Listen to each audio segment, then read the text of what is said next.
Has there ever been a problem with crew interrelations with each other or the owner?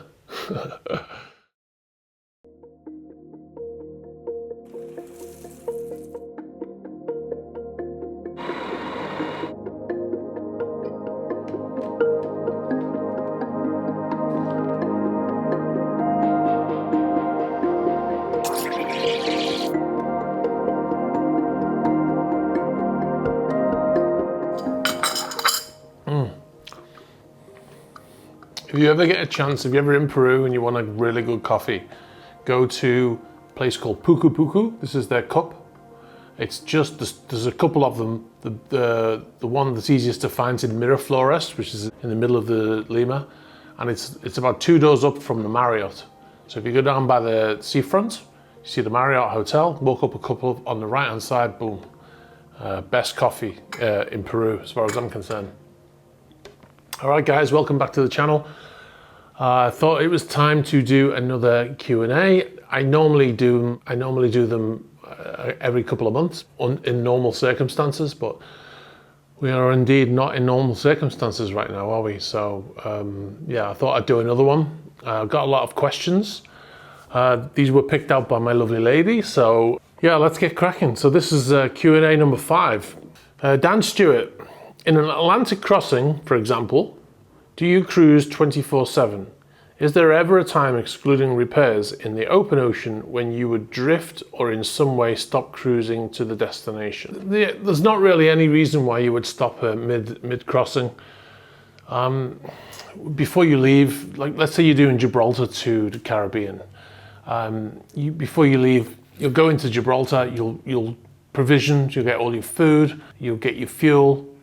And then once you're ready, you set off. And then as far as the bridge watch goes, you'll have 3 qualified watch keepers on the bridge, and they'll do 4-hour stints each. Depending on the size of the yacht, you'll have 3 watch keepers doing a 4-hour shift each. I have seen it where the yacht's been a smaller yacht and they don't have that many people, so they have 2 people doing 6-hour watches. And the same for the engine room. They'll have usually they'll have 3 people, again depending on the size of the yacht, they'll have 3 people working shifts.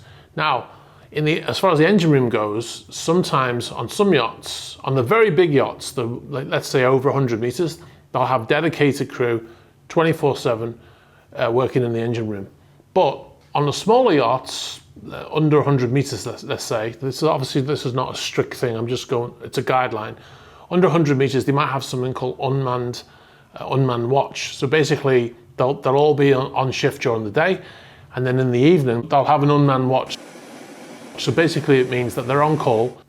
Each cabin that the engineers stay in has an alarm panel on the wall.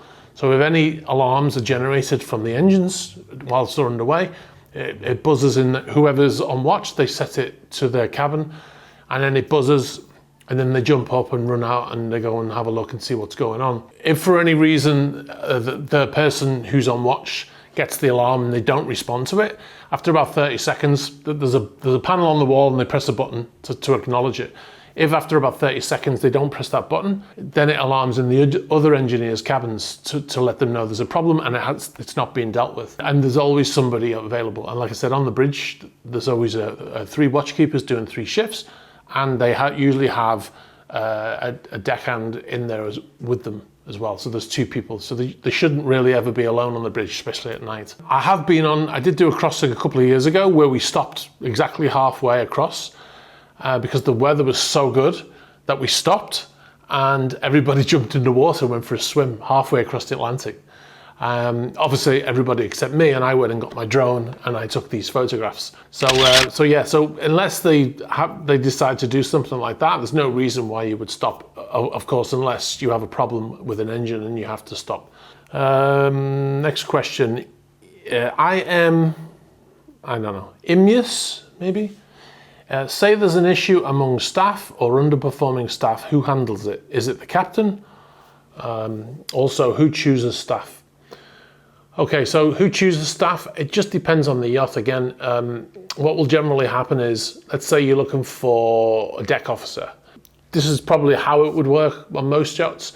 let's say the captain or the chief officer, they'll contact the yacht agency and they'll put up an advert, and then people will respond to that advert. The agency will send the CVs to the boat, and then the captain or chief officer, or they'll look at them together and decide who they want to talk to. Call them whenever, they'll email them probably and say that they're interested in talking to them. Then they'll call them on the phone, have a chat. Same with the deckhands, most likely chief officer would handle that. Interior staff, chief stewardess would do it, or chief steward. They would do the same process. And in the engineering, usually it would be the chief engineer. Now on some yachts, the captains do all of it. I don't know why that is. I don't know why the captain would want to pick an engineer, because clearly the chief engineer would be better off interrogating or interviewing the engineer. But sometimes what will happen is the captain will contact you. This has happened to me, and they'll say, are you interested?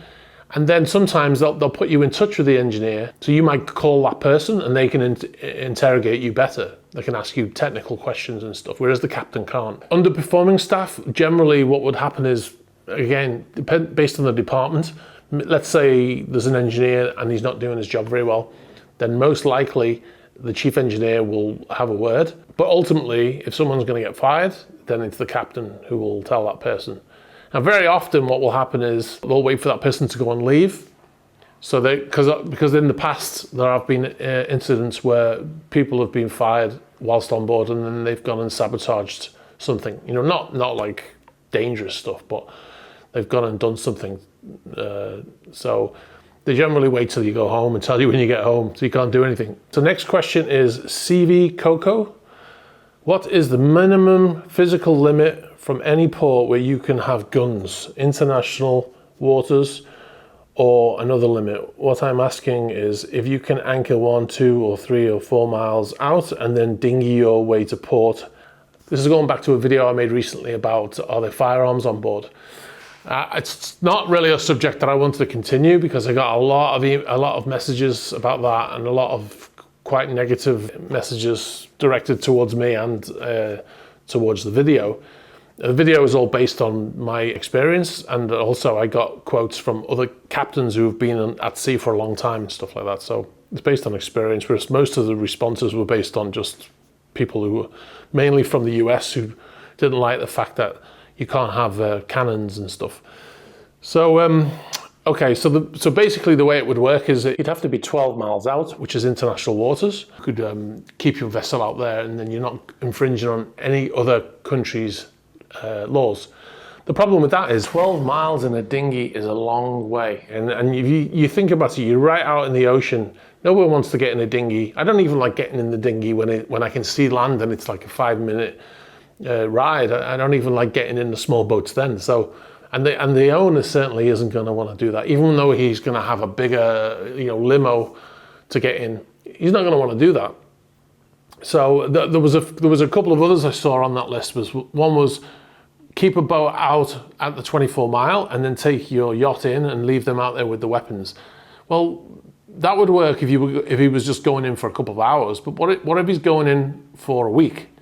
So you've got this boat out there, this small tender out there full of weapons. How does that work? How do the crew get any sleep? How do they get fed?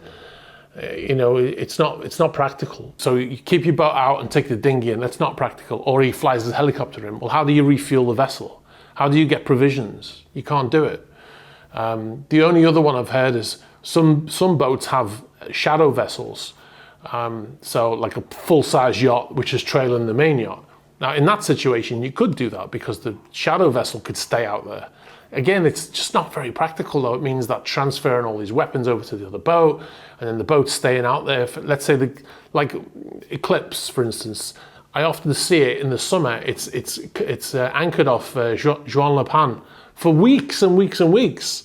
Or Al Mercab was in Beaulieu-sur-Mer for like 2 months. So what we're going to have this other vessel out at sea for 2 months, it's just not practical. So T-Beck, your shirt is awesome. Where did you get it and how much does it cost? Obviously he's not talking about this one. He's talking about the one that was in the video. I'll put a picture in the top so you can see which one he's on about. I think it's the Gulf shirt. Unfortunately, I don't remember where I got it from or how much it was. So what's the actual question? If you are bright, hardworking, polished and professional, how long from time of being a deckhand and training would it take to become a captain on average? So, okay, so you're a deckhand, you have to do certain amount of time at sea, you have to train, you have to go to college and do your courses. You have to spend so much time at sea. You have to, and when I say at sea, I don't just mean on a boat. If the boat's in port, it doesn't count as sea time. You've got to be actually at sea on a watch. So assuming you get all that in and you get promoted up to chief officer and you're waiting now to be a captain, I would say probably about 8 years if you were very lucky. What often happens is captains get promoted when the other captain leaves. So, because very often on a yacht, the captain doesn't have an opposite rotation. He's on there for months. So when he leaves, he just decides to quit. And then your chief officer usually has a captain's certificate, right? He's already qualified as a captain. And quite often what happens is the management company or the owner will say to the chief officer, you want a shot at the captain job? And he's like, yeah, okay, great. So he gets promoted from within like that. It's called something we call dead man's shoes in the military. So basically one guy moves out and then it means everybody moves up. So the chief officer gets promoted to captain, the second officer gets promoted to chief officer, the third officer gets promoted to second officer, and so on and so forth. There's probably going to be someone comment says, oh, I did it in 5 years. It may be possible on a very small yacht. I find that unlikely though. What you think of SpaceX Internet? Do you think this will be a godsend and a must-have on these ships? I made a video a couple of years ago about the shocking cost of internet. I'll put a link, all the videos I mentioned, I'll put links in the description below, and I'll put a little picture up here. I made a video about the cost of internet, and a lot of people have commented on the fact that SpaceX and Starlink are building this system.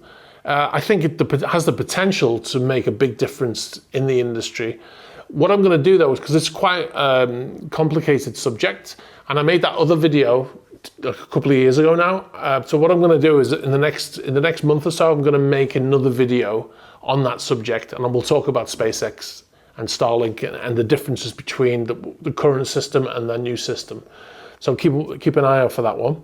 Make sure you subscribe and click on the little bell so you get notifications when that comes out. Now this next chap, John Thompson, he's a subscriber. Now, if you look at on the picture down below where I've put the question, you'll see a little red icon, and that tells me, you can only see it when you have the channel. It tells me that this person is a subscriber. So, do you ever need to take a time out for yourself?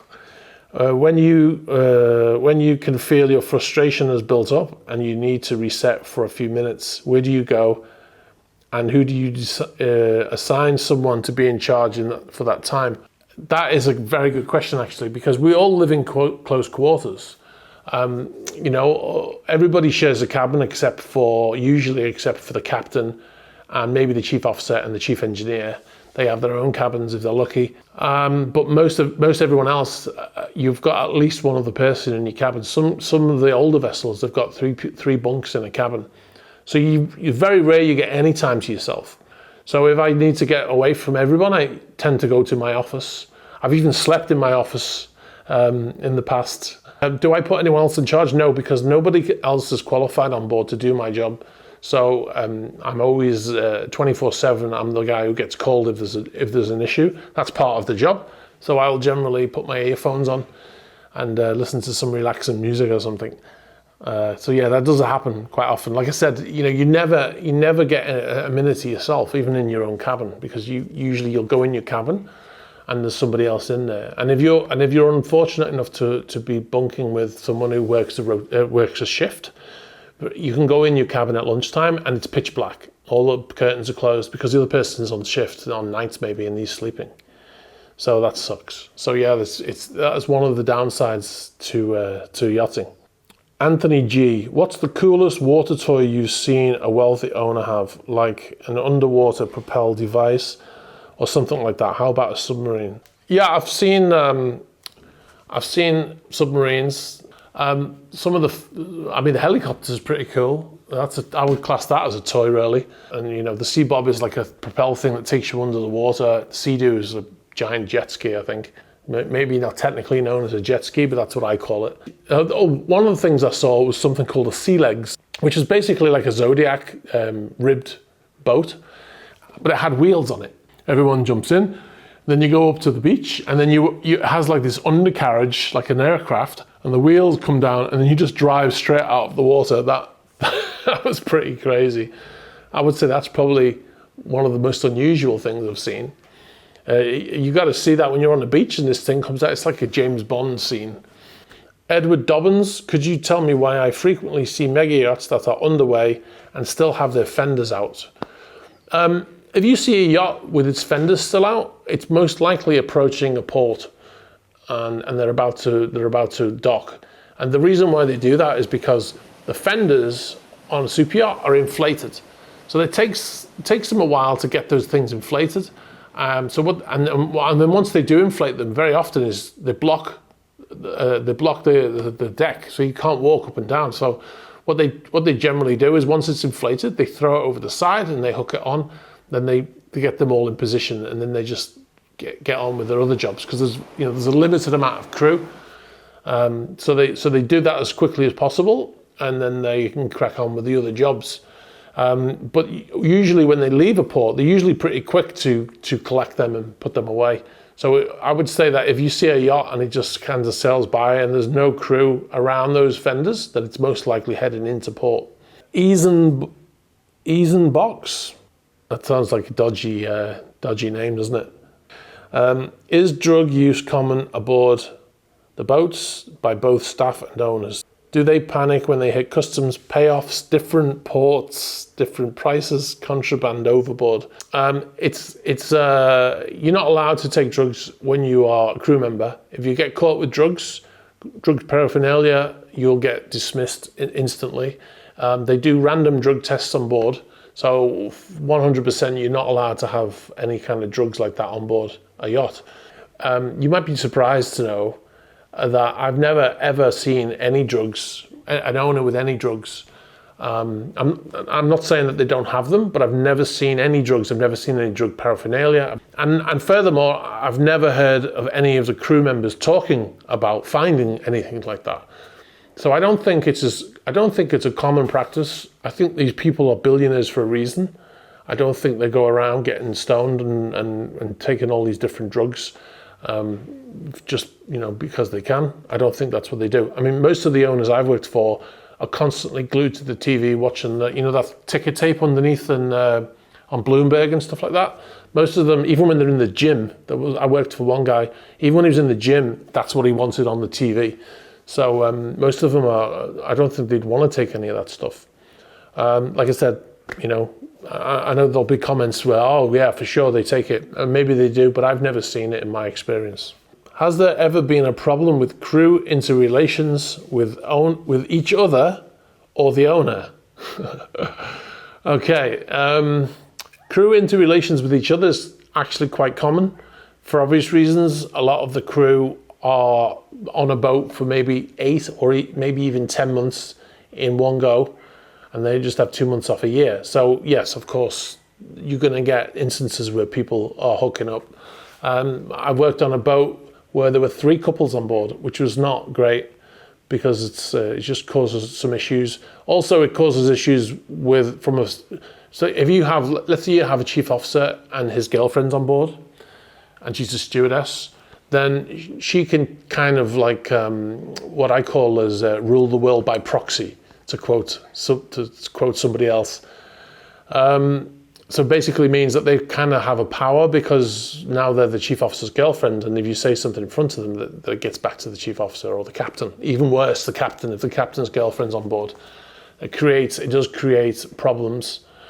I've gone off the question there, haven't I, a little bit. Now, the second part of the question is crew with the owner. It's not very normal in my experience, but I have heard of a couple of instances where a crew member has been doing something with the owner beyond their position as a crew member. And one of the boats I worked on, there was a chap who was a bosun, and he, let's say, he became friendly with the owner's wife. And yeah, so he was, all of a sudden, was often in areas where the owner's wife was. And it became a problem because there's an interesting sort of dynamic that goes on a yacht, whereas if anybody has direct contact with the owner, it can cause a bit of an issue with, because the normal hierarchy is that, you know, the captain, the chief engineer are in charge, or in charge of the relevant, I mean, the captain's in charge of the boat, the chief engineer is in charge of the engine room, and everybody else is subservient to those, right?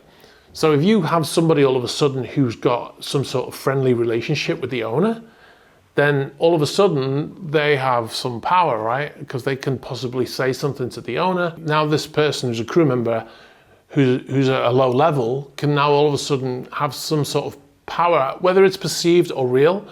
Then the captain all of a sudden has to, you know, has to think twice about disciplinary action, let's say, for instance. So in this particular instance, the bosun was friendly with the owner's wife, and eventually the owner got track of it. I'm surprised the guy didn't get some concrete boots. What have I done? He was let go. Other thing he was doing as well was he would say to the chief officer would say, you need to do this, and he'd be like, oh, I'm doing something for the madame, you know. So they was that kind of problem. So anyway, they got rid of him, and but what was interesting is like for 6 months afterwards, all of a sudden they'd be in New York and they'd see this guy, would be like, hey, what are you doing here? Forward. And then they'd sail down, let's say, to Miami, and then this guy was in Miami. You can put two and two together there and figure out who was flying who to which location, right? Tony A. Watching the Tudors on Netflix and the crew negotiating the super yacht is reminiscent of life at the court of Hank 8. What a bunch of BS they have to put up with. I don't know what Hank 8 is. I've never seen that show. But one of the shows I have seen, which is, I take it it's kind of similar, is Downton Abbey. And I haven't watched all of it, but I watched a few episodes a few years ago. And I remember saying to somebody, that is just like what we deal with, except with iPhones. So the discussions that they had and the way they behaved was very reminiscent of how it is on a super yacht. Always like this. A royal visit's like a swan on a lake, grace and serenity above, demented kicking down below. So I don't think a lot has changed. I think if you could somehow take one of those people from Downton Abbey time, put them on a super yacht, they'd be like, oh yeah, this feels completely normal. If that Tudor show is anything like Downton Abbey, then yes, it's very similar. And there is a lot of BS, a lot of stress. Having said all of that, if you have been on lockdown for the last month or so, and only been going out to go to the supermarket, then you now have some experience of what it's like to work on a super yacht. Because working on a super yacht is kind of like lockdown. So you go on this vessel, you get up in the morning, you go and have your breakfast, you go to work, you work all day, you finish work, you maybe watch a movie in the evening, you go to bed. You wake up the next day, same thing, Groundhog Day. So it's very much like that. And then occasionally you go into port, and if the boss is not on board, or if there's some reason that you're allowed, then you're allowed to go ashore. And most often the crew will go, apart from the pub, they'll also go to the supermarket. So it is very similar to working on a yacht. You now all have some experience of what it's like to work on a super yacht. If you have any questions, please place them below of this video. I will look at this video the next time I'm going to do one of these Q&As. Now what I will say is, earlier on I talked about the questions, and the question had the little icon on that showed that you're a subscriber. The next video I do, I'm only going to take questions from subscribers. I just thought of this right now, so I don't really know the reason why. I just thought it would be kind of cool to make sure everybody who asks the next questions are all subscribers. So if you want to ask a question and you're not a subscriber, just hit that subscribe button and hit the little bell, so the next time I put out a video, you'll get notified immediately. And I'll catch you next time. All right, guys, thanks for watching, and see you soon.